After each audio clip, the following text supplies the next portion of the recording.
is my Dynam Hawksky, my next project of what I'll be flying. Give you a little tour here. We installed these cable type push rods with soldered on connectors. They're brass with locks on them so they don't fall off.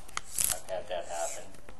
Not a very good thing. It's also on the running on this side for the servos on that. You see my little lights. I think those are cool. Runs off a little 9-volt battery, and so other pilots can see me. Actually, other pilots get away from me when they see me coming, but that's besides the point.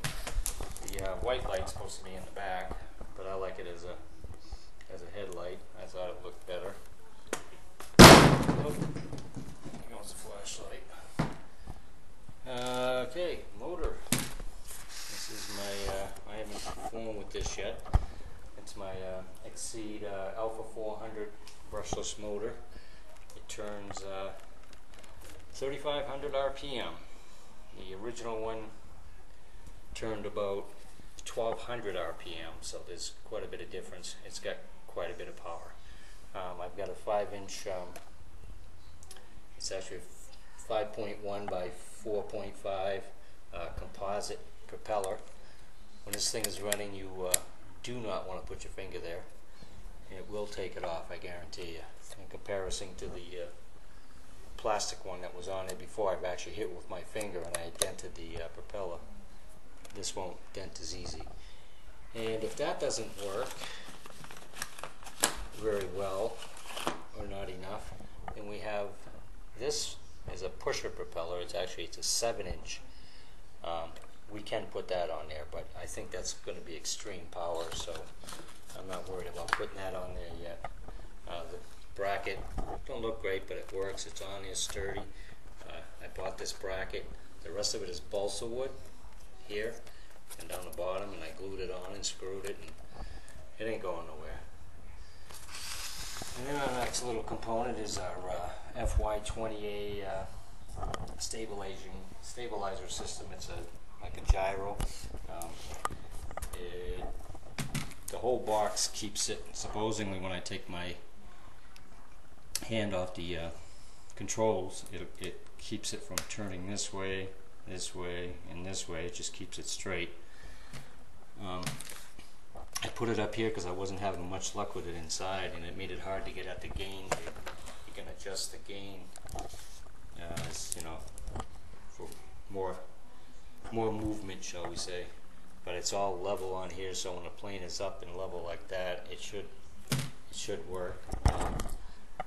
I can turn that system on or off with this Spectrum DX6i, which is the greatest thing ever made, believe me.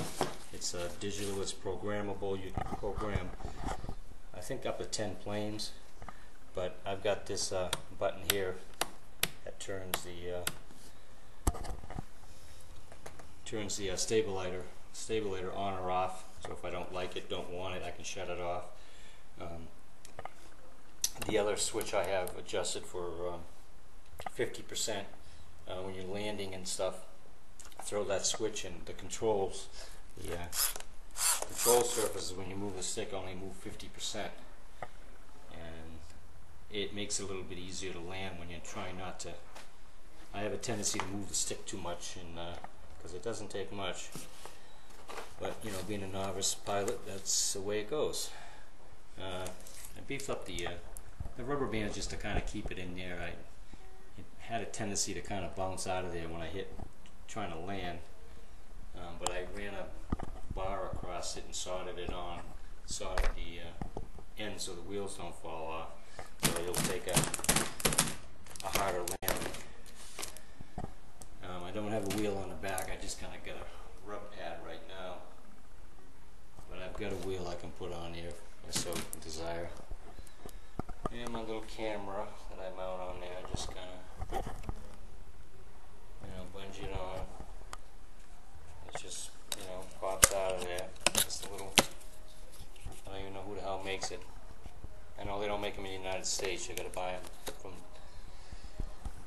China or Japan. I don't know. I guess that's it. I guess we'll be ready to fly. And